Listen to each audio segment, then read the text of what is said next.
Halo Sobat Webers, kembali lagi di channel AFC Indonesia. Dan pada kali ini kita akan mempelajari proses pembuatan akun Ruiji. Ya, sebetulnya untuk pembuatan akun Ruiji ini sudah pernah dibahas di beberapa video sebelumnya, yaitu proses pembuatan akun melalui website. Ya, jadi Ruiji Cloud itu seperti teman-teman tahu, ya, seperti yang ada di gambar. Ya, jadi Ruiji Cloud itu ada di versi website kayak gini dan juga ada di versi mobile apps-nya atau di handphone berbentuk aplikasi. Teman-teman bisa download di Play Store, bisa download di App Store ataupun di Huawei App Gallery nantinya. Jadi di berbagai platform Ruiji Cloud ini ada untuk memudahkan teman-teman semua dalam memanage, memonitoring ataupun troubleshooting seluruh perangkat yang Ruiji punya. Oke, kita akan mulai untuk proses pembuatan akunnya terlebih dahulu ya. Jadi ini biar teman-teman tuh punya akun semuanya gitu. Biar teman-teman tuh tahu mudahnya punya akun Ruiji ini seperti apa. Tanpa ada bayaran, akunnya itu bisa teman-teman aktifasi secara permanen ya. Dan perangkat yang mau teman-teman konfigurasi di Ruiji Cloud ini juga nantinya bakal tidak terbatas ya. Jadi nggak ada batasannya nanti. Dan saya akan tunjukkan nanti untuk beberapa demo konfigurasi menggunakan aplikasi Ruiji Cloud-nya tersebut. Oke, jadi teman-teman harus punya akunnya terlebih dahulu. Oke, kita mulai aja untuk buat akun di versi website ya. Yang pertama teman-teman buka dulu aja websitenya yaitu Ruiji Cloud. Ya, otomatis website nanti bakal muncul paling atas atau domainnya kalau teman-teman mau lihat ada cloud-as.ruijinetworks.com. Ini terlalu panjang ya, mungkin kalau teman-teman mau ingat-ingat gitu. Ini terlalu panjang, jadi cukup cari Ruiji Cloud aja di browsernya tersebut. Nah, selanjutnya halaman pertamanya adalah seperti ini. Teman-teman tinggal klik no account aja kalau misalnya belum punya account atau klik login kalau udah ada akunnya. Ya, ada juga forgot password kalau misalnya teman-teman udah punya akun tapi passwordnya itu lupa. Nah, di sini kita akan contohkan kita buat register account. Kita tinggal klik aja. Yang pertama adalah teman-teman wajib pilih negara asalnya sendiri, ya, yaitu Indonesia sebagai contoh. Dan untuk jamnya ini kita bisa ikuti Jakarta, mungkin kalau teman-teman ada di Jakarta ya, atau disesuaikan aja dengan zona waktunya masing-masing. Nah, kenapa harus kita pilih Indonesia? Karena Ruiji Cloud ini tuh punya beberapa server, ya, punya beberapa server cloud yang mana AS ini itu artinya Asia, lalu juga ada EU atau Eropa ya. Jadi kalau teman-teman negaranya di Indonesia, beli barangnya di Indonesia harus pilih negaranya Indonesia karena akan masuk ke dalam cloud AS-nya atau cloud Asianya. Kalau misalnya teman-teman ganti negaranya ke negara Eropa gitu. Nah, otomatis perangkat yang teman-teman beli nantinya nggak akan bisa masuk ke dalam akun Ruiji Cloud kalian semua. Jadi harus dipastikan akun Ruiji Cloud ini sesuai dengan region tempat teman-teman membeli perangkatnya. Nah, itu yang pertama, oke? Kita harus menyiapkan satu akun terlebih dahulu ya untuk pembuatan Ruiji Cloud ini. Ya, jadi harus ada akun kosong yang mau teman-teman buat sebagai akun Ruiji Cloud-nya, email kosong di Gmail ataupun email yang lainnya karena untuk proses verifikasinya ya. Jadi proses verifikasinya ini untuk apa? Untuk membuat akun teman-teman itu permanen ya, atau tidak terbatas dalam 30 hari aja, tapi permanen gitu untuk akunnya. Jadi teman-teman harus buat Gmailnya terlebih dahulu. Di sini saya akan masukkan email yang sudah saya buat ya. Nah, oke, di sini saya akan masukkan untuk email yang sudah saya punya yaitu buat akun Ruiji ya, @gmail.com ya. @gmail.com.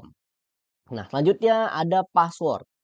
Passwordnya ini adalah password untuk akun Ruiji yang teman-teman miliki nanti. Ya, jadi bukan untuk password Gmailnya, bukan password emailnya tersebut. Ya, ini teman-teman mau bedain juga bisa atau mau disamain pun juga bisa, nggak ada masalah.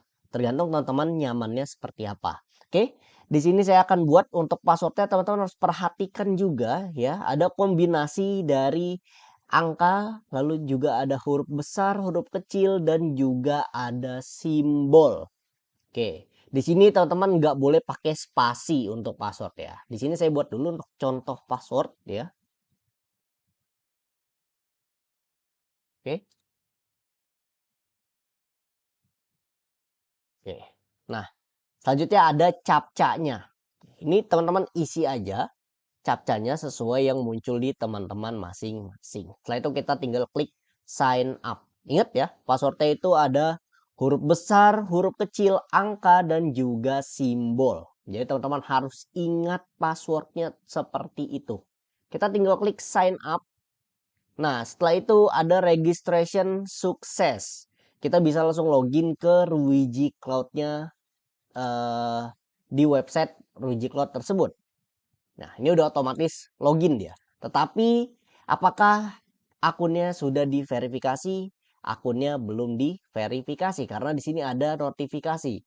Akun tersebut bakal expire dalam 30 hari ya, atau di sini 29 hari udah mulai terhitung hitungannya. Jadi teman-teman harus verifikasi akunnya di email ya, supaya akunnya tersebut permanen ya. Jadi teman-teman nggak perlu bikin akun ulang kalau misalnya akunnya sudah diverifikasi. Kalau akunnya nggak diverifikasi selama 1 bulan itu bakal dihapus dari sistemnya Ruiji dan harus buat ulang. Oke, jadi kita harus verifikasi terlebih dahulu. Kita buka Gmail di sini. Gmail ya. Kita buka Gmail. Kita tunggu. Nah, di sini ada activate your Ruiji Cloud account. Jadi ada emailnya. Oke. Kita tinggal klik aja emailnya. Di sini ada activate your account. Kita klik activate your account. Nah, lalu di sini ada pengumpulan data dari Ruiji-nya ya. Jadi teman-teman tinggal isi aja. Ini sebetulnya mau diisinya random pun nggak apa-apa. Jadi teman-teman bisa isi sendiri. Di sini sebagai contoh saya adalah pengguna awam ya, atau pengguna secara umum. Kita tinggal isi aja end user. Lalu untuk nomor telepon teman-teman mau isi asli atau mau diisi palsu juga nggak apa-apa. Di sini saya palsukan untuk nomor teleponnya. Oke.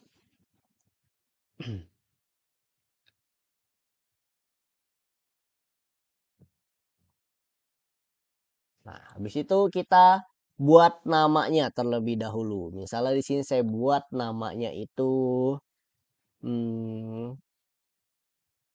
ya, ini nama saya buat. Kita klik agree lalu kita klik submit di sini. Nah, kalau sudah muncul notifikasi congratulation, maka akunnya sudah diaktifasi secara permanen. Jadi teman-teman sesimpel itu buat akun Ruiji Cloud-nya. Benefitnya sangat banyak sekali kalau teman-teman buat akun Ruiji Cloud-nya. Ya ini kita tinggal refresh aja contohnya. Oke, setelah itu notifikasinya akan hilang. Nah, jadi buat dari website itu cukup sesimpel itu aja untuk membuat akun Ruiji Cloud ya. Nah, bagaimana dari handphone? Oke, jadi tutorialnya saya buat lebih lengkap ya pembuatan akunnya dari versi website ataupun dari versi handphone. Nah, untuk versi handphone, teman-teman harus punya aplikasinya terlebih dahulu ya.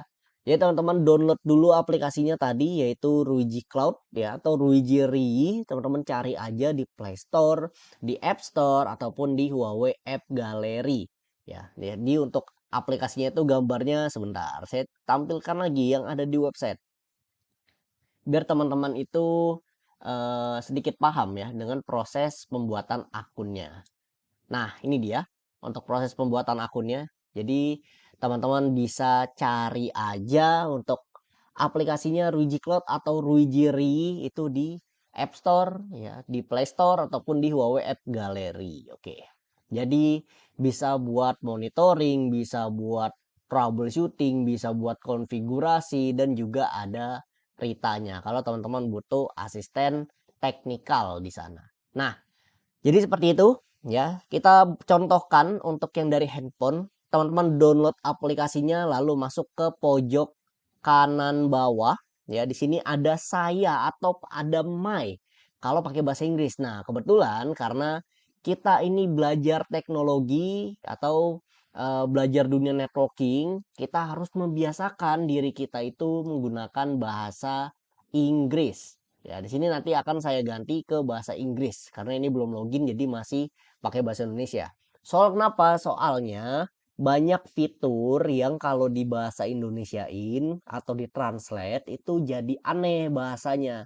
Jadi teman-teman harus membiasakan pakai bahasa Inggris. Cuman Ruiji Cloud ini itu emang sudah support untuk bahasa Indonesia dan berbagai macam bahasa negara lainnya. Jadi untuk membantu kemudahan bagi teman-teman semua termasuk bahasa Indonesia itu juga sudah disupport. Tapi lebih baik pakai bahasa Inggris saja. Di sini belum ada ya untuk ganti bahasanya. Kita coba daftar dulu. Kita klik aja nih opsi daftarnya ya, yang di atas. Klik opsi daftar, lalu klik buat akun. Atau kalau tadi teman-teman udah buat akunnya di versi website, teman-teman tinggal masukkan email dan kata sandinya aja. Oh sorry, ini proteksi dari handphone saya. Ya jadi teman-teman bisa masukin email dan kata sandinya aja. Kalau lupa password sama ada fitur lupa password ya atau forget passwordnya.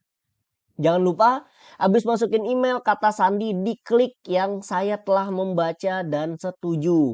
Kalau belum diklik nanti nggak bisa login biasanya kayak gitu ya. Jadi teman-teman jangan lupa untuk diklik terlebih dahulu. Oke.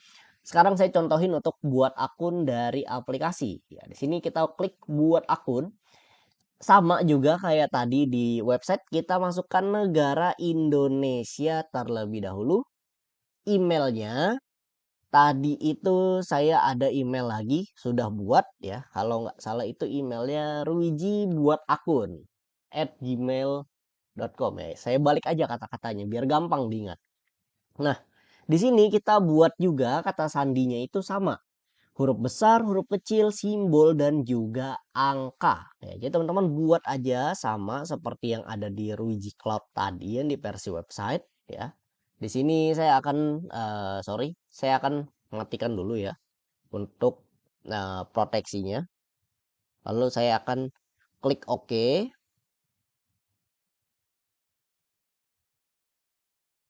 Nah, setelah itu dari akunnya, bentar. Nah, oke.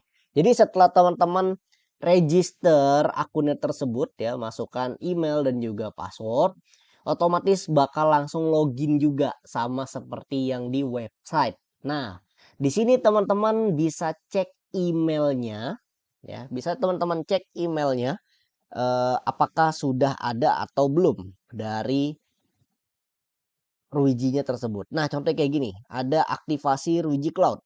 Kita tinggal aktivasi akun Anda aja di sini, kita klik sama seperti yang di website tadi.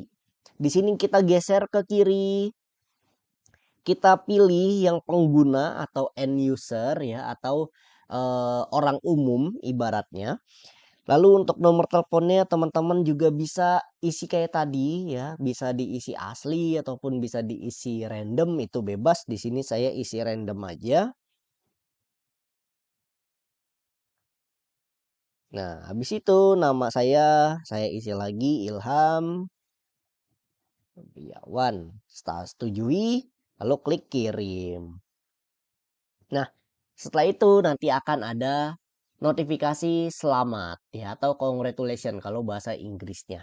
Dan kalau udah diverifikasi kita tinggal kembali aja ya, kembali masuk ke dalam Ruiji Cloud-nya tersebut. Nanti ini kita tinggal keluar aja dari aplikasinya. Nah, contohnya saya coba contohin dulu ya. Bentar. Sini saya pakai aplikasi pihak ketiga. Sorry.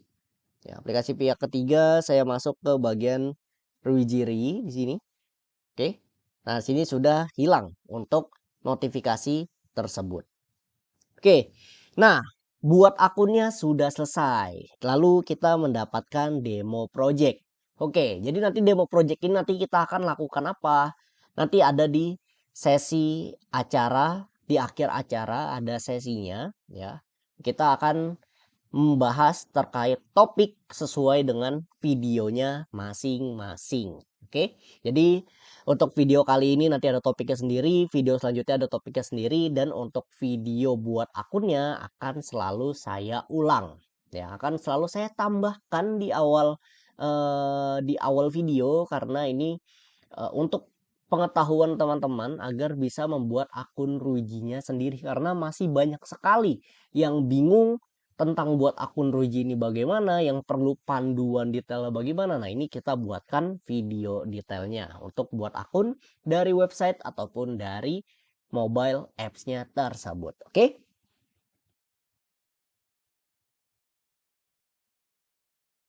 Oke, kita next untuk slide-nya. Nah, kita masuk ke bagian jaringan yang berbiaya rendah gitu. Artinya apa? Artinya yang pertama seperti tadi sudah dijelaskan, kita nggak perlu yang namanya membeli IP public static ya. Kita cukup menggunakan private IP aja. Kita koneksikan antara private IP dengan private IP untuk koneksi annealing-nya. Yang sebelumnya kalau kita pakai tradisional VPN, kita harus membeli IP public static dulu ke ISP, yang mana ini harganya cukup mahal ya. Sedangkan untuk annealing SD-WAN-nya ini nggak perlu membeli IP public static. Kita cukup menggunakan private IP aja. Ibaratnya biayanya ini hanya untuk biaya internet aja. 100 USD per bulan gitu. Biaya langganan internetnya. Sedangkan kalau kita pakai IP public static, kita harus ada tambahan lagi untuk biaya IP publiknya tersebut. Nah, lalu yang kedua, di sini untuk bypass mode ataupun router mode ini bisa kita lakukan atau bisa kita terapkan di berbagai macam skenario. Jadi perangkat tersebut bisa beradaptasi di skenario seperti apapun. Yang pertama, bisa kita gunakan sebagai router mode, dia langsung terkoneksi dengan sumber internet dan juga lokal device-nya. Lalu yang kedua ada yang kita jadikan bypass mode di sini. Untuk routernya dia existing sudah menggunakan firewall, entah itu firewall Ruiji ataupun entah itu firewall dari FortiGate dan sebagainya. Jadi di sini bisa pakai bypass mode. Nah, bypass mode ini kita cukup koneksikan aja dia di luar jalur dari lokal firewall ke lokal networknya ataupun dari firewall ke internetnya. Ini kita pisahkan aja jalurnya. Jadi cukup sebagai koneksi tunneling SD-WAN-nya aja. Itu bisa. Ataupun topologi ketiga ini sama dengan topologi satu, bedanya sumber internet ya dia pakai 4G ataupun 5G GSM modem. Lalu yang keempat di sini dia pakai third party router. Contohnya bisa pakai router mikrotik kalau di existing sudah ada ataupun yang lainnya. Nah, kelebihannya sangat cepat dan stabil. Nah, jadi untuk latensinya sendiri ya dari SD-WAN ini itu pasti jauh lebih rendah dibandingkan kalau kita pakai IPsec VPN atau VPN tradisional lainnya. Nah, jadi kalau kita pakai IPsec VPN biasanya latensi itu udah mulai 60 millisecond ataupun bahkan di atas itu. Tergantung dari seberapa jauh koneksi yang kita lakukan.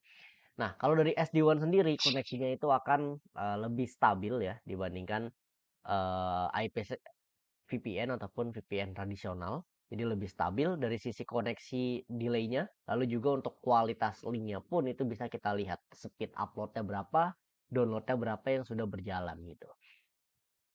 Support berbagai macam topologi. Nah, ini gambaran topologinya. Hub and spoke ini ibaratnya kayak tradisional VPN. HQ ke branch, HQ ke branch, HQ ke branch gitu. Branch-nya tidak bisa saling berkomunikasi. Sedangkan kalau mesh kita bisa membuat sebuah topologi HQ ke branch dan juga branch saling terkoneksi dengan branch lainnya, itu memungkinkan sekali dengan SD-WAN ini. Nah, selanjutnya yang terakhir ada yang namanya hybrid. Nah, hybrid ini gabungan antara hub and spoke di sini dan juga ada mesh. Nah, jadi ada 3 jenis topologi yang bisa kita lakukan sesuai dengan kebutuhannya masing-masing. Koneksinya sangat aman ya. Jadi untuk enkripsinya sendiri SD-WAN ini sudah memiliki enkripsi ya. NLink ini sudah memiliki enkripsi yaitu menggunakan caca 20 poli 1305 untuk enkripsi autentikasi datanya, dan data transmit yang kita lakukan dari HQ ke branch itu nggak melewati cloud. Semuanya cuman langsung point to point antara IP public ke IP public dynamic ya. Jadi walaupun dia berganti IP public dynamicnya, si cloudnya ini cuman membantu proses koneksi awalnya aja. Kalau sudah terbentuk jaringannya, dia otomatis bakal point to point dari lokal network ke lokal network dari ISP-nya tersebut. Nah, walaupun berbeda ISP, ini juga bisa kita lakukan gitu. Enggak harus ISP-nya dari satu brand, dari Telkom aja gitu, enggak. Kita bisa berbeda brand tergantung settingan NAT-nya dari ISP tersebut. Kalau NAT-nya bisa terkoneksi satu sama lain, maka point to point akan terjalin. Kalau NAT-nya tidak bisa terkoneksi, maka jalurnya akan dilempar ke cloud, tetapi dari segi bandwidth pun itu akan jauh menurun drastis. Cuman 100 kbps saja kalau kita pindahin ke cloud-nya. Nah, lalu penerapan yang mudah maksudnya apa? Kita support yang namanya ZTP atau Zero Touch Provisioning ya. Zero Touch Provisioning ini artinya kita bisa mengkonfigurasi banyak perangkat sekaligus tanpa menyentuhnya gitu. Jadi ibaratnya cukup tambahkan serial number-nya aja untuk masing-masing perangkat yang ingin kita setting dan kita buat sebuah template konfigurasinya. Nantinya template konfigurasi tersebut akan otomatis terpush atau terkonfigurasi ke masing-masing perangkat ketika perangkat tersebut sudah online ke internetnya. Jadi kita nggak perlu lakuin langkah-langkah mulai dari setting awal lagi untuk masing-masing perangkat, itu nggak perlu karena itu memakan waktu yang cukup lama. Bisa 1 sampai 2 jam per satu project site-nya, dari site A 1 jam, site B 1 jam, dan seterusnya. Itu makan banyak waktu sekali. Sedangkan dengan AnyLink kita cukup bikin config template, kita binding semua serial numbernya, tunggu sampai perangkatnya sampai ke lokasi, koneksikan ke internet, dan konfigurasinya sudah terdeploy secara otomatis. Itu yang dimaksud dengan ZTP-nya. Nah, ini contohnya kalau kita mau binding serial numbernya, kita bisa batch add di sini. Kita tinggal download aja template Excel-nya nanti, lalu kita upload dari sisi cloud-nya. Nanti dia akan membantu untuk membinding semua serial number yang sudah kita data di Excel-nya tersebut. Nah, atau cara keduanya kita juga bisa masuk ke bagian networking. Di sini kita bisa memilih semua projectnya dulu, lalu kita melakukan batch deliver config di sini untuk mengkonfigurasi seluruh project ini dalam satu kali klik aja. Nah, ini contohnya beberapa konfigurasi yang sudah bisa kita lakukan. Ada bikin password project, ada bikin VLAN, ada bikin app control atau blokir aplikasi, itu bisa kita lakukan. Jadi sudah banyak yang bisa kita lakukan di AnyLink ini, walaupun AnyLink ini masih beta test, belum full release. Oke, nah ini next untuk yang pre-config lagi, kita bikin untuk template konfigurasi. Yang pertama kita bisa bikin dulu template konfigurasinya. Kayak tadi opsinya seperti ini untuk template konfigurasi. Setelah itu nanti kita tinggal binding aja, bisa pakai aplikasi Ruji Cloud juga. Kita scan QR-nya, ataupun kita bisa binding dari Excel tadi. Nah, selanjutnya manajemen untuk visualnya. Untuk visual sendiri, AnyLink ini atau SD-WAN sendiri itu punya visual dashboardnya sendiri, berbeda dengan Ruji Cloud yang biasa kita pakai. Biasanya kalau kita pakai Ruji Cloud untuk manajemen perangkat access point, router ataupun switch, kita ada di bagian yang home ini. Sedangkan kalau AnyLink itu ada di bagian yang service, lalu di dalam service ada AnyLink namanya. Nah, itu kita bisa mengakses untuk tab AnyLink-nya dari sana, dari tab service tersebut. Nah, di sini untuk tab AnyLink-nya sendiri ada overview terkait dashboard-nya ya. Dashboard-nya di sini, dari dashboard tersebut bisa terlihat untuk kualitas link-nya. Di sini ada kualitas link, kalau kita zoom ada one, dari sumber perangkat apa, one-nya ini maksudnya itu uplink-nya itu download dan upload-nya itu berapa, kecepatannya berapa persen. Lalu juga ada kualitas koneksinya di sebelah kanan sini. Sini ada kualitas koneksi, ada yang normal, disconnect ataupun abnormal. Nah, sebetulnya yang disconnect ini contohnya nanti perangkatnya pun akan berubah berwarna merah seperti ini. Ini mungkin karena gambarnya masih demo dari Ruijinya, makanya belum terupdate. Ini untuk perangkat yang warna merah biasanya nanti koneksinya bakal berubah juga jadi disconnect. Nah, itu bisa kita lihat monitoring dashboard ya. Mungkin kalau teman-teman suka dengan warna yang putih gitu, kurang suka dengan warna yang gelap, kita juga ada mode untuk ganti skinnya. Jadi bisa mode terang ataupun mode gelap. Dan untuk topologi network ya di sini selain topologi berdasarkan geografi, kita juga ada topologi berdasarkan eh, topologinya di sini. Untuk gambaran topologinya yang asli seperti apa. Contohnya di sini ada topologi menggunakan hybrid ya. Kita ada gabungan dari hub and spoke di sisi ini dan sisanya itu menggunakan topologi mesh gitu. Jadi di sini gabungan diagramnya antara mesh dan juga hub and spoke. Jadi bisa kita lihat ada dua opsi untuk overview dashboardnya. Yang pertama ini berdasarkan geografi, yang kedua berdasarkan topologi nyatanya. Nah, untuk yang geografi ini teman-teman perlu ingat ini semuanya di pointing secara manual. Karena apa? Karena perangkatnya nggak ada GPS-nya. Jadi perangkatnya nggak ada GPS, makanya teman-teman kalau mau pointing areanya itu harus disetting secara manual dari sisi Ruiji Cloud ya. Dia tidak terdetek otomatis ada di daerah mana itu enggak, karena nggak ada GPS ya.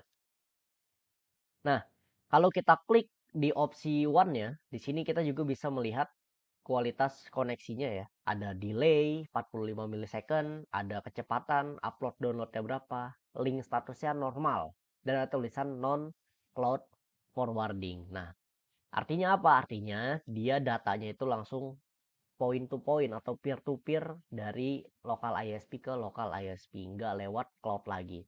Nah, kecuali jika lokal ISP-nya tersebut tidak support NAT asimetri ataupun NAT-nya tidak cocok dengan lawannya, maka dia akan berganti ke sisi cloud forwarding. Kalau ke cloud forwarding otomatis datanya lewat ke cloud dan juga throughput-nya dia nggak akan menyentuh Mbps seperti ini. Dia tetap akan 100 kbps saja maksimal karena keterbatasan dari cloud-nya yang gratis ini. Nah, jadi teman-teman gak usah khawatir datanya itu selama koneksi kita bisa terjalin peer-to-peer, maka akan peer-to-peer langsung sesuai IP public dynamic-nya tanpa perlu lewat cloud. Nah, di sebelah kanannya di sini ada opsi untuk traffic monitoring, ada one port yang bisa kita lihat, lalu juga ada pemakaian berdasarkan device, ada juga berdasarkan aplikasi gitu. Nah, ini bisa kita lihat di sebelah kanan. Saya coba slide. Nah, kayak gini kalau kita berdasarkan aplikasi. Tetapi di sini juga belum diupdate sama rujinya gambarnya. Sekarang sudah terupdate ada Facebook, ada YouTube dan sebagainya gitu. Aplikasinya sudah ada namanya. Ini belum ada karena gambarnya gambar lama. Nah, selanjutnya di sini untuk yang device kliennya. Jadi di sini ada juga klien, kita bisa lihat ada berapa kamera, berapa smartphone, berapa PC, lalu juga berapa yang terkoneksi dengan kabel ataupun terkoneksi dengan WiFi. Di sini juga bisa kelihatan untuk traffic rankingnya, perangkat apa yang sering menggunakan throughput data yang banyak gitu. Bisa terlihat. Nah, selanjutnya ini adalah merupakan topologi best practice-nya kalau kita menggunakan perangkat SD-WAN-nya RI.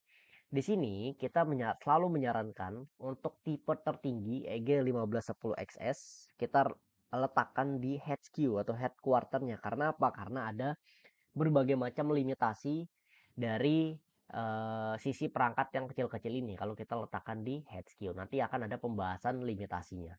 Nah, lalu untuk site-site-nya sendiri atau branch-nya sendiri baru kita bisa letakkan perangkat yang lebih kecil. Ada EG100 untuk 100 user ya. Ataupun kita juga bisa menambahkan firewall di sisi site-nya ataupun di sisi HQ-nya. Nah, ini merupakan batasan ya dari perangkat yang sudah support AnyLink ataupun SD-WAN. Jadi kalau kita pakai EG105G V3 sebagai master ataupun sebagai headquarter, dia hanya memiliki 80 Mbps performance SD-WAN-nya. Artinya apa? 80 Mbps ini nantinya akan dibagi ke semua branch yang terhubung dengan dia. Nah, di sini maksimalnya branch yang bisa terhubung itu adalah 8 cabang ya, atau 8 branch. Nah, kalau misalnya 8 branch ini sedang aktif dalam traffic data ataupun lagi ada yang file sharing, otomatis semua bandwidth yang akan terpakai. Jadi masing-masing branch hanya dapat 10 mega aja. Nggak bisa sampai 80 mega. Sedangkan kalau kita pakai EG 1510XS, lalu branch-nya kita pakai yang EG 105GV3, di sini kita bisa lihat perbedaan yang sangat jauh. EG 1510XS bisa sampai 1,2 giga throughput SD-WAN-nya, dan untuk cabangnya bisa sampai 1000 cabang yang bisa tercover oleh EG 1510XS. Artinya kalau kita punya 8 cabang dari EG 105, yang mana 8 kali 80 mungkin sekitar 620 ya, 620 mega. Nah, 620 mega itu masih bisa tercover full throughputnya dari EG 1510 XS ini. Jadi enggak kekurangan throughput lah ibaratnya dari sisi HQ-nya. Kalau sisi HQ-nya kekurangan throughput, otomatis traffic datanya lebih lambat dibandingkan kekuatan dari masing-masing brandset tersebut. Nah, kalau kita pakai branch misalnya yang 300 Mbps, lalu kita sedang ada traffic besar nih di semua branch-nya, otomatis cuman ada 4 branch lah ibaratnya yang bisa aktif secara bersamaan untuk transfer data besar tersebut. Jadi 300 dikali 4 sama dengan 1200 Mbps. Oke, di sini kita coba next lagi. Nah, ini berikutnya adalah sebuah gambaran ya antara kelebihan dan kekurangan dari Anylink ataupun dari tradisional VPN ya. Nah, untuk Anylink sendiri yang pertama kelebihannya itu perlu yang namanya IP public static. Kita cukup pakai IP public dynamic, kita cukup pakai IP private, bahkan yang penting dia terkoneksi internet ya. Itu sudah bisa melakukan koneksi SD-WAN-nya atau koneksi Anylink-nya. Sedangkan kalau kita pakai IPsec VPN itu kita perlu yang namanya IP public static agar bisa mengkonfigurasi ataupun bisa membuat tunnel koneksi dari sisi branch ke sisi HQ-nya. Yang kedua, support berbagai macam topologi, sedangkan tradisional VPN hanya support hub and spoke. Untuk mode dari gateway-nya sendiri bisa support router mode ataupun AC mode ya. AC mode ini merupakan bypass mode. Sedangkan kalau kita pakai tradisional VPN, dia hanya support router mode-nya saja, nggak support sebagai bypass mode. Nah, bisa multi WAN, yang mana multi WAN ini sudah auto select ya, sesuai WAN yang sedang aktif yang mana. Tetapi untuk menggabungkan bandwidth-nya dari sisi SD-WAN itu belum bisa. Tetapi dari sisi lokal EG-nya di local network itu bisa kita load balance gabung bandwidth gitu. Smart load balance itu bisa. Tetapi kalau untuk SD-WAN-nya ini belum bisa dilakukan, masih dalam tahap pengembangan. Nah, untuk VPN di sini kita cuma bisa menggunakan satu sumber one portnya aja, karena kalau VPN tersebut harus settingannya tuh fix, kita fixkan satu port tersebut atau satu sumber IP tersebut untuk menjadi tunnel koneksinya. Kalau misalnya putus ya udah kita tinggal tunggu aja perangkat tersebut atau koneksi tunnelnya kembali pulih gitu. Kita nggak bisa otomatis auto switch dari sumber one-nya. Nah, lanjut lagi untuk kestabilan jauh lebih stabil dari sisi SD-WAN dan juga recovernya di bawah 30 detik dibandingkan dari tradisional VPN yang memakan waktu sampai bermenit-menit. Dapat kita lihat untuk visual dashboardnya, dapat ada topologinya, dapat kita lihat juga dari sisi kualitas bandwidth berapa, delay-nya berapa, itu semua bisa kita lihat. Sedangkan IPsec VPN ataupun tradisional VPN itu nggak bisa kita lihat dari sisi visualnya, hanya sisi logiknya aja. Nah, untuk kemudahan pun dari SD-WAN tadi teman-teman udah melihat dari segi konfigurasi itu sangat mudah sekali. Cukup kita add aja serial numbernya dan sudah otomatis terbinding nantinya ketika dia terkoneksi ke internet. Jadi kita nggak perlu konfigurasi perangkatnya satu per satu lagi. Sedangkan tradisional VPN memerlukan konfigurasi di masing-masing branch dan HQ-nya tersebut. Nah, Ini beberapa tipe perangkatnya tadi ya. Ada EG105 GWT dan GWX. Ini merupakan router wireless. EG dengan tipe paling tinggi, EG1510XS, dan ada EG100, 200, dan juga 300. Nah, untuk SD-WAN sendiri dia sudah mengcover ya lebih dari 30 wilayah, dan untuk proyeknya sendiri sudah cukup banyak sekali, termasuk di Indonesia pun itu sudah ada. Tetapi datanya mungkin di Indonesia di PowerPoint ini hanya sedikit ya. Kalau teman-teman memiliki kebutuhan terkait datanya, nanti bisa diinfokan aja. Eh, dan akan kita bantu juga gitu buat sharing terkait data success case dari SD-WAN-nya ini.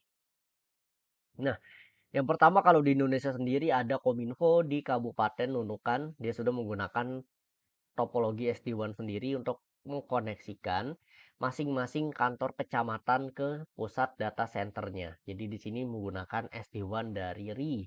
Untuk tipe perangkatnya dia pakai perangkat yang kecil di sisi branch-nya. Untuk utamanya dia atau HQ-nya dia pakai EG1510XS. Nah, ini untuk yang di Mesir, ini untuk project CCTV. Jadi ada juga project CCTV seperti ini. Dia untuk memonitoring seluruh branch-nya yang terpisah-pisah menjadi satu dashboard monitor di HQ-nya aja kayak gini. Itu juga bisa dilakukan menggunakan SD-WAN-nya tersebut. Karena dengan SD-WAN ibaratnya kita menjadi satu lokal network yang besar gitu, saling terkoneksi satu sama lain. Nah, ini untuk Bapenda ya atau Badan Pendapatan Daerah di Provinsi Sumatera Selatan itu juga sudah menggunakan Anylink.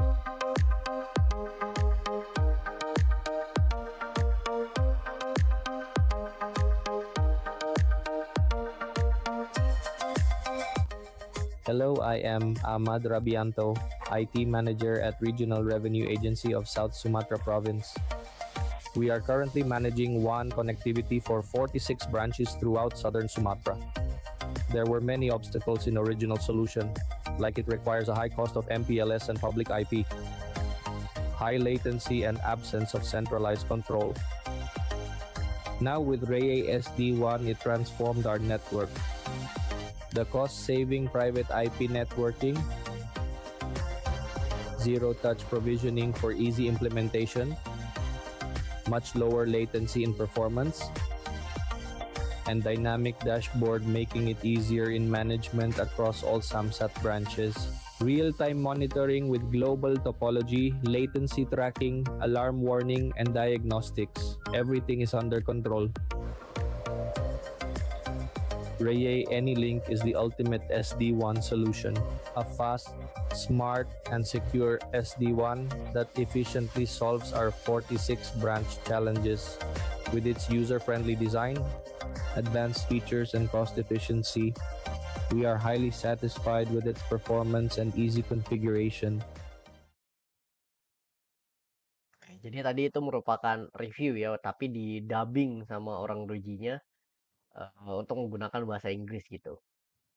Nah, selanjutnya ini merupakan roadmap dari sisi SD-WAN nanti. Jadi untuk SD-WAN sendiri akan ada tahap kedua yaitu update terkait bonding multi-WAN ataupun agregasi multi-WAN-nya atau load balance lah ibaratnya load balance di WAN tersebut. Kita gabungkan bandwidth-nya menjadi satu di sisi SD-WAN. Kalau dari sisi lokal kan sudah bisa, tetapi dari sisi SD-WAN-nya belum. Ini tahap keduanya nanti kemungkinan akan selesai di tahun ini. Cuman di bulan kapannya masih belum pasti itu, tapi keluhnya di tahun ini. Nah, ini pertanyaannya yang sering ditanyakan. Yang pertama, apakah SD-WAN membutuhkan lisensi? Saat ini SD-WAN itu masih beta test, jadi masih gratis. Semua perangkat yang sudah didaftarkan tidak perlu membayar lisensinya. Walaupun dia nanti update lisensi gitu, nggak perlu bayar. Tetapi perangkat baru yang baru ditambahkan nanti setelah ada program lisensi, maka harus membeli lisensi untuk SD-WAN-nya tersebut. Nah, untuk periode akhirnya sendiri dari beta test ini itu masih belum diketahui sampai kapan. Lalu yang kedua, pertanyaannya kapan tahap kedua dari SD-WAN tersebut muncul? Ya, direncanakannya pada Q2 ini. Q2 ini kan sampai bulan Juni gitu. Dari bulan April, Mei, Juni itu diperkirakan sudah selesai. Tapi kita lihat aja nanti apakah selesai di Q2 ataupun di Q4 atau akhir tahun dari 2025 ini. Nah, yang ketiga, protokol keamanannya apa yang digunakan oleh SD1 ini? Kita menggunakan protokol CACA 20 Poli 1305. Lalu versi betanya kapan berakhirnya ini masih belum diketahui, tetapi akan dikasih notice 1 bulan sebelum beta testernya berakhir. Yang kelima, untuk IP private, apakah datanya akan melewati cloud gitu untuk koneksinya? Enggak, karena cukup ibaratnya cukup binding aja di awal, sama kayak proses Bluetooth ibaratnya, kita cukup binding di awal aja, dan nantinya dia sudah otomatis terkoneksi dari lokal ISP kita, dari peer-to-peer ISP kita, tanpa perlu koneksi ke cloudnya Ruiji. Oke, nah sekarang kita masuk ke bagian live demonya. Kalau live demonya sendiri, di sini biasanya ada beberapa tahap ya yang harus kita lakukan untuk demonya. Cuman di sini saya ambil dua aja, dua topik untuk live demonya. Yang pertama itu kita akan live demo terkait NAT traversal ya, yang mana NAT traversal ini sangat membantu kita dalam meremote perangkat brand lain selain Ruiji dari jarak jauh gitu. Contohnya kayak NVR ataupun CCTV ataupun bahkan router pihak ketiga atau router brand lainnya. Itu bisa kita remote dari NAT traversal ini. Nah, itu yang pertama NAT traversal. Yang kedua kita akan melakukan konfigurasi terkait manajemen bandwidth-nya juga gitu. Jadi manajemen bandwidth kita juga akan lakukan menggunakan fiturnya flow control namanya kalau di Ruiji. Oke, cara settingnya gimana? Cara settingnya kita bisa gunakan aplikasi Ruiji Cloud-nya aja. Di sini saya coba tampilkan terlebih dahulu sebentar untuk handphone saya.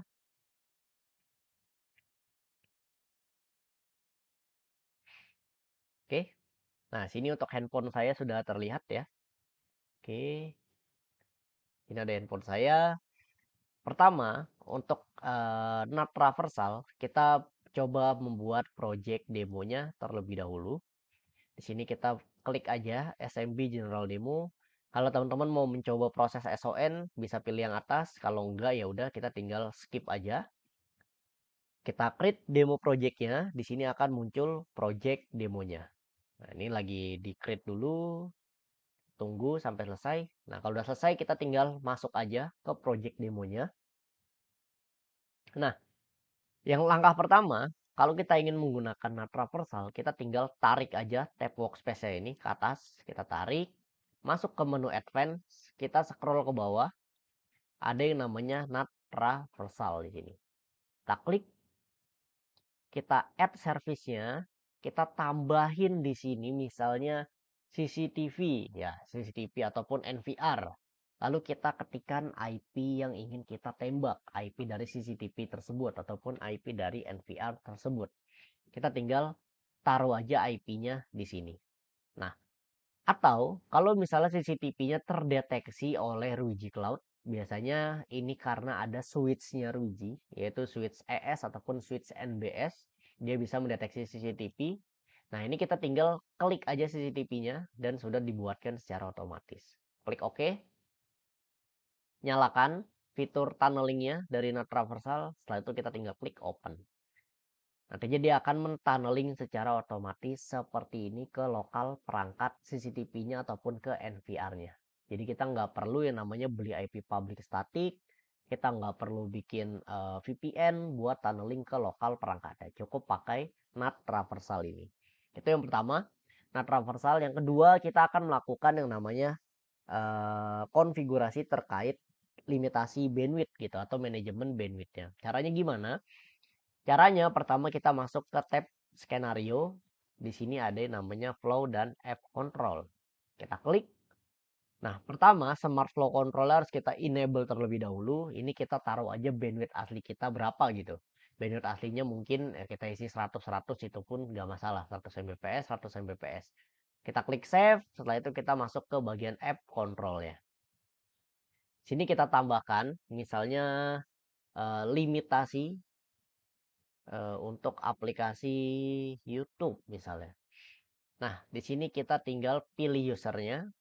Oke. Untuk aplikasinya di sini coba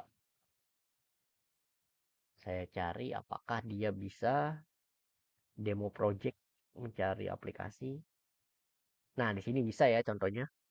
YouTube, kita pilih YouTube-nya, kita klik OK. Policy-nya kita pilihnya yang speed limit, jangan yang blokir. Kalau blokir untuk memblokir YouTube ya. Kita pilih speed limit, lalu kita limit di 5 Mbps saja seperti ini. Add policy-nya sudah selesai seperti itu untuk proses limitasi bandwidth untuk beberapa aplikasi ataupun untuk semua aplikasinya pun kita bisa pilih select all kayak gini. Klik save dan sudah selesai. Oke, jadi itu untuk dua demo yang bisa saya show ya untuk di materi pada kali ini. Jadi sebenarnya masih ada beberapa lagi, tetapi yang lainnya teman-teman bisa ikut join juga di next program dari webinar dari Ruiji Ri ini. Oke.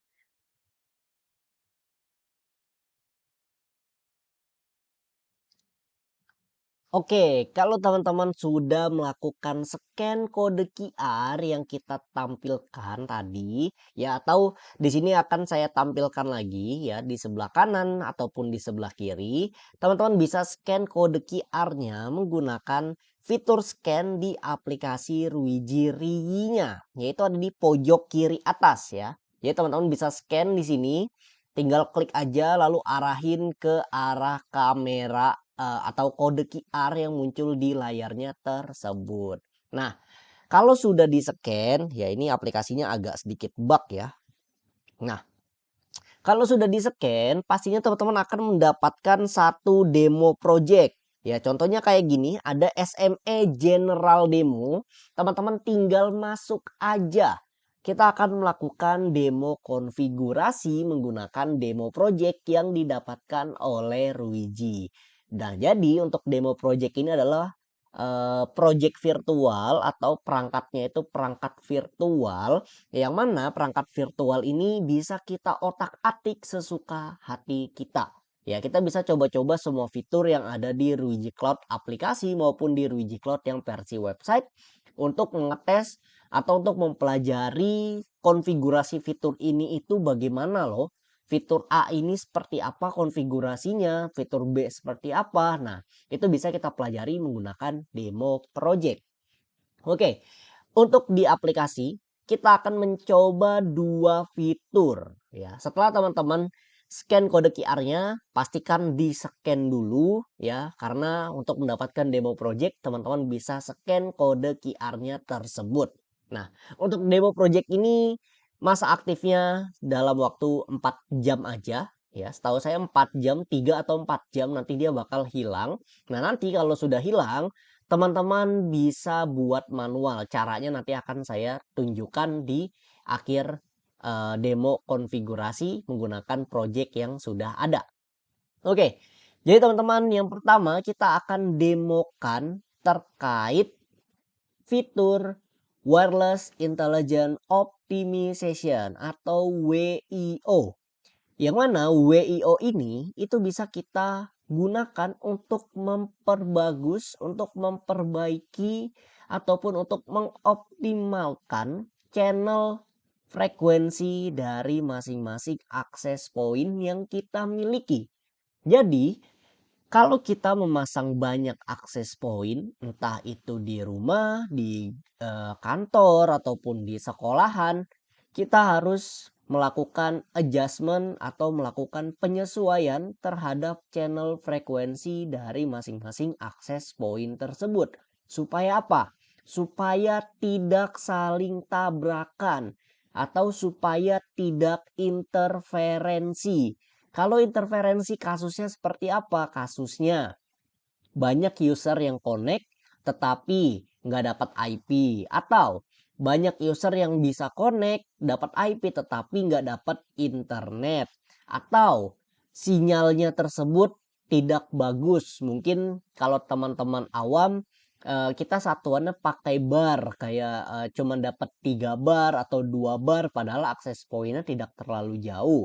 Ataupun bisa juga dari kecepatannya yang menurun drastis ya. Mungkin kita punya bandwidth itu 100 mega ketika di speed test cuma dapat 20 mega atau 30 mega. Itu menandakan banyaknya interferensi di sekitar area tersebut atau di zona tersebut. Jadi kita harus melakukan penyesuaian. Oke? Nah, di sini kita akan melakukan WIO tersebut atau Wireless Intelligent Optimalisasi tersebut melalui fitur yang ada di tab Basic. Ya, teman-teman tinggal tarik aja ya, kayak gini ke atas, ditarik, ditekan, tarik ke atas lalu masuk ke yang namanya AI Wi-Fi Optimization di tab Skenario. Ya, atau di tab skenario ini mungkin teman-teman nanti bakal berbeda-beda ya kalau nggak dipilih secara bawaan. Jadi teman-teman harus klik yang bagian office-nya ini dulu nih. Atau mungkin namanya ada yang hotel, ada yang home, dan sebagainya. Kalau mau sama kita ganti dulu ke yang office ya. Kita tinggal klik dulu ke yang office di sini. Kalau sudah yang office, kita tinggal klik OK. Nanti template-nya bakal sama semua. Template fiturnya. Ya, atau lokasi fitur-fiturnya itu sama semua kayak gini. Nah, teman-teman masuk ke bagian AI Wi-Fi Optimization. Ya, di sini kita tinggal klik aja sekali. Di sini teman-teman nantinya bisa melakukan adjustment atau penyesuaian channel frekuensi dari masing-masing akses point secara otomatis ya. Jadi kalau dulu mungkin kalau kita masih pakai brand tradisional, kita masih ganti satu persatu akses point yang mana itu cukup melelahkan. Kalau jumlah akses pointnya itu lebih dari 10 ataupun bahkan 20 sampai 30 akses point. Kita bakal makan waktu yang lama sekali. Di sini sudah disediakan AI oleh Ruiji Cloud ya. Ini cukup satu kali klik aja untuk adjust atau menyesuaikan seluruh channel frekuensi yang ada di akses point Ruiji. Ya, ingat ini untuk akses pointnya Ruiji ya. Jadi kalau teman-teman di lokasi tersebut ada dari brand lain ya otomatis nggak bakal bisa auto dari Ruiji Cloud gitu karena masing-masing brand punya fiturnya tersendiri, punya software manajemennya tersendiri. Nggak bisa kita pakai Ruiji Cloud untuk manage perangkat dari brand lainnya. Itu nggak bisa. Oke, kita tinggal klik aja untuk optimize now di sini. Di sini ada dua mode. Ada yang quick, ada yang deep. Yang quick dia bakal nge-scan secara otomatis ya tanpa ada penyesuaian tambahan.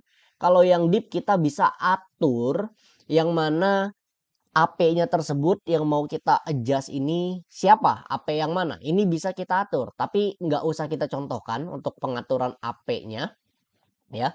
Tetapi kalau misalnya mau kita atur AP mana yang mau kita adjust, tinggal diklik aja dan kita klik OK. Ini nggak usah, kita default aja semuanya kita terapin, kita penyesuaian. Yang kedua itu ada mode advance. Nah, di sini teman-teman bisa atur channel width dari frekuensinya ya yang pertama dan juga channel dari frekuensi tersebut. Jadi untuk frekuensi itu punya yang namanya parent channel, ada juga yang bukan parent channel. Parent channel contohnya di channel 2,4 GHz ada 1, 6, dan 11. Ya, ini ada parent channel. Mungkin nanti kita akan bahas terkait materi channel frekuensi ini lebih detail lagi ya. Kenapa kalau di 2,4 ini kita harus pilih 1, 6, 11? Kenapa enggak 2 sampai 5 atau 7 sampai 10 sampai 13 gitu? Kenapa enggak itu? Nanti ada pembahasannya ya. Atau singkatnya kalau kita pilih secara regulasi ya 1611 ini adalah channel yang tidak akan saling bertabrakan dengan channel 2, 3 sampai 5 ataupun 7 sampai 10 dan 12 sampai 13. Jadi dia nggak akan tabrakan satu sama lain. Ibaratnya di sini ada celahnya nih biar channel tersebut tidak saling bertabrakan. Nah, makanya kita pilih 1611 untuk yang 2,4 GHz dan untuk yang 5 GHz teman-teman harus perhatikan bahwa di Indonesia enggak semua channel itu perangkatnya support ya. Jadi, bukan perangkat akses poinnya yang nggak support, tapi perangkat handphone ataupun laptop atau printer ataupun CCTV yang nggak support channel di luar regulasi Indonesia. Karena dari masing-masing pabrik sudah diinjek softwarenya, sudah dimasukkan software supaya pembatasan regulasi mengikuti regulasi di Indonesia. Nah, 5 GHz regulasi Indonesianya adalah channel 149 sampai channel 161. Di luar channel 149 sampai 161 banyak perangkat yang nggak akan bisa connect ke 5 GHz. Jadi teman-teman ibaratnya udah beli akses poinnya Ruiji mahal-mahal, tapi nanti kasusnya dapat speednya giliran di speed test itu cuma 20 mega, padahal bandwidthnya itu internetnya bisa 200 mega. Nah, kasusnya handphonenya tersebut atau laptopnya tersebut bisa jadi cuma connect ke 2,4 GHz. Karena 5 GHz-nya channelnya belum kita atur. Nah, jadi tadi kan di awal saya bilang ada dua mode, yang pertama ada quick, yang kedua ada yang deep scan. Nah, yang quick kita nggak bisa atur channel seperti ini. Yang deep kita bisa atur channel seperti ini. Makanya ini sangat penting sekali. Oke, 149 sampai 161 kita tinggal klik OK. Roaming sensitivity nanti akan di-adjust juga, transmit power, lalu package ini semuanya bakal di-adjust dari Ruiji Cloud-nya secara otomatis. Cukup tinggal kita klik save dan kita klik start lalu klik OK. Lalu kita tunggu proses adjustment-nya yang secara otomatis yang mudah itu dikerjakan oleh Ruiji Cloud-nya. Kita nggak perlu capek-capek mikir lagi. Kita cukup tinggal bikin copy aja ya. Lalu kita tinggalin perangkat tersebut di adjustment secara otomatis. Nah, ini kita biasanya bisa atur priority access point mana yang harus sering sering dilakukan penyesuaian dan mana yang jarang dilakukan penyesuaian ya. Jadi ini ada prioritasnya. Jadi bakal diprioritasin akses point mana yang harus tanpa interferensi atau yang interferensinya ini paling kecil. Ada juga beberapa akses point ya udahlah, interferensi dikit-dikit mah nggak apa-apa gitu. Interferensinya sedang nggak apa-apa. Nah, itu bisa kita prioritasin. Tapi karena ini demo project, teman-teman bisa skip aja langsung ya, atau kita tunggu aja sampai dia ke skip sendiri di sini. Nah, kalau misalnya udah di skip, dari AI-nya bakal menghitung seluruh data yang sudah dideteksi oleh perangkat akses pointer tersebut. Ya, jadi data usernya, kualitas usernya, connect-nya bagus atau enggak, transmit usernya apakah besar atau kecil, itu semuanya bakal dikumpulkan datanya dalam beberapa hari terakhir dan dilakukan calculate atau dilakukan perhitungan dari AI-nya tersebut. Channel mana yang paling optimal, roaming sensitivitas yang paling optimal berapa, dan power yang paling optimal itu berapa. Nah, kalau sudah selesai, di sini ada contoh gambarannya yang tadinya interferensi banget ya. Ini sudah di-adjust 20% lebih baik dari eksternal interferensi. Maksudnya apa? Maksudnya interferensi yang dihasilkan di luar perangkat access point atau non 802.11 protokol ya. Ataupun untuk neckboard interference, ini adalah interferensi yang dihasilkan oleh akses point lainnya, brand lainnya, ataupun sesama akses pointnya Ruiji di sekitar. Dan juga kualitas roamingnya sudah 30% jauh lebih baik dibandingkan sebelumnya. Nah, di bagian bawah teman-teman bakalan bisa ngelihat ya dari akses pointnya before after ya. Before channel 52 dirubah menjadi channel 157 ya, yang mana channel 52 ini nggak bakalan bisa connect untuk perangkat di Indonesia. Kalau channel 157 itu pasti bisa karena masih masuk di range regulasi Indonesia dari 149 sampai 161 untuk range-nya. Warna hijau itu artinya power transmit, warna kuning artinya roaming sensitivity. Kenapa dirubah power transmitnya yang tadinya gede jadi kecil? Nah, Karena untuk menghindari interferensi. Jadi biasanya kalau kita pasang akses point di bangunan kantor, itu biasanya per ruangan ada yang kita tambahin akses point tiap ruangan. Jadi misal kita punya 5 ruangan, 5-5-nya kita kasih akses point. Nah, biasanya sinyalnya itu dia saling memakan satu sama lain atau sinyalnya saling tabrakan satu sama lain. Makanya kita kecilin powernya, kita kecilin antena powernya tersebut supaya tidak terlalu luas coverage dari akses point tersebut. Kalau coverage yang nggak luas, otomatis mereka tidak saling tabrakan. Nah, ini contohnya kalau kita pakai WIO untuk mengoptimalkan banyak akses point sekaligus dengan sangat amat mudah. Cukup beberapa kali klik aja dan sudah selesai. Yang pertama adalah WIO. Kalau sudah selesai, teman-teman mau lihat historinya atau riwayatnya bisa ke pojok kanan atas di sini. Ya, ada recordnya. Atau kalau sudah nggak mau lihat lagi, kita tinggal kembali aja ke bagian skenario lagi seperti ini. Fitur kedua adalah AI Diagnostic. AI Diagnostic ini kalau kita klik, nantinya dia membantu kita dalam proses troubleshooting mulai dari sisi dari sisi WAN atau kualitas internet egress, dari sisi wired ataupun sisi wireless connection dan device health-nya. Ya, dari CPU, memori dan sebagainya. Ini semua bakal di troubleshooting oleh AI-nya Ruiji. Jadi kita nggak perlu capek-capek, kita troubleshooting manual, kita masuk ke satu-satu device yang ngecek-ngecek itu nggak usah. Ini sudah dibantu oleh Ruiji, cukup satu kali klik aja, kita klik start kayak gini. Nah, setelah kita klik start, kita tunggu sampai prosesnya selesai. Nanti bakal ada nih, dia itu problemnya lagi di mana gitu. Nanti bakal kelihatan. Ini sebagai contoh aja, nanti saya gambarkan detailsnya. Ya, ini kita tunggu dulu proses AI diagnostiknya sampai selesai. Mungkin beberapa detik ya, karena ini demo project. Kalau misalnya di project asli biasanya beberapa menit dia baru selesai. Nah, di sini ada dua problem. Yang pertama ada session limit, yang kedua ada interferensi. Lagi-lagi ini karena demo project, jadi tadi kita udah adjustment channel, yang mana kalau udah di adjustment channel otomatis interferensinya bakal minim ya, atau bakal tidak ada ya, atau sangat dikit sekali lah, bukan nggak ada sih, interferensi pasti tetap ada tetapi dikit gitu. Nah, ini karena demo project jadi dia tetap muncul interferensi. Nah, di sini kita lihat mungkin dari session limit ya.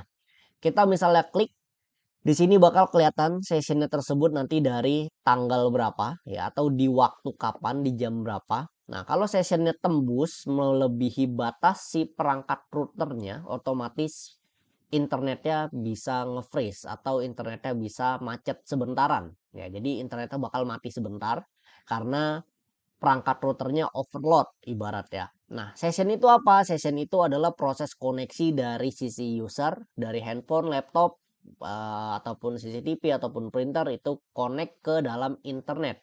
Misal kayak handphone membuka YouTube. Nah, handphone membuka YouTube, otomatis handphone berkomunikasi dengan servernya YouTube. Server YouTube ada berapa biji? Misalnya ada 5 biji, otomatis dalam satu saat handphone tersebut membuat 5 session secara bersamaan dengan mengakses ke YouTube. Nah, di sini dengan contohnya ada 3000 session ya batasnya. Ini mungkin untuk tipe router yang paling kecil ya.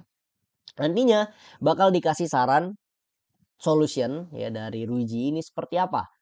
Solutionnya adalah setiap perangkat harus kita limitasi maksimal 500 session aja supaya nggak ada perangkat yang boros banget gitu. Kayak oh dia sering browsing lalu sering main sosmed tetapi aplikasinya itu nggak di-close. Kalau aplikasinya nggak di-close, otomatis sessionnya tetap berjalan.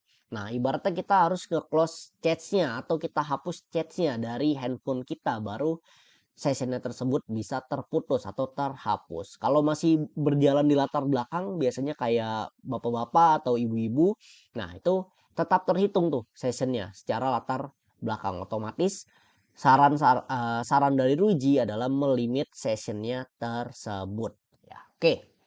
Jadi ini contoh untuk AI diagnostik. Jadi itu ada 2 fitur yang bisa kita coba untuk demo ya. Yang pertama ada WIO, yang kedua ada AI diagnostik. Nah, untuk tiap, video itu mungkin demo konfigurasinya sama aja ya nanti ke depannya. Tetapi teman-teman diharapkan bisa ikutin demo konfigurasi tersebut supaya mendapatkan demo project-nya. Nah, yang pertama itu bisa dapat demo project-nya, lalu juga, bisa terhitung di dalam sistem Ruiji kalau akun teman-teman ini tuh aktif gitu ya. Jadi nanti bakal ada sistem perhitungannya supaya akun teman-teman ini terlihat aktif, jadi nggak mungkin kalau nantinya ada training dan sebagainya bisa diundang gitu dari Ruijinya tersebut, oke?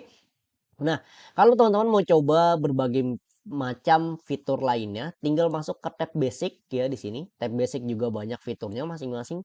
Lalu ada tab advance juga di sini. Teman-teman bisa tinggal klik-klik aja, coba-coba aja sendiri karena ini projectnya virtual atau perangkatnya perangkat virtual, perangkat bohongan. Mungkin kalau teman-teman dulu belajar nyeting Cisco pakai Cisco Packet Tracer, ya kurang lebih seperti itulah. Kalau Cisco Packet Tracer mungkin kebanyakan kita pakai command line-nya, kalau di sini kita pakai GUI-nya. Oke, jadi seperti itu. Nah, ini contohnya untuk demo konfigurasi pada video kali ini. Oke?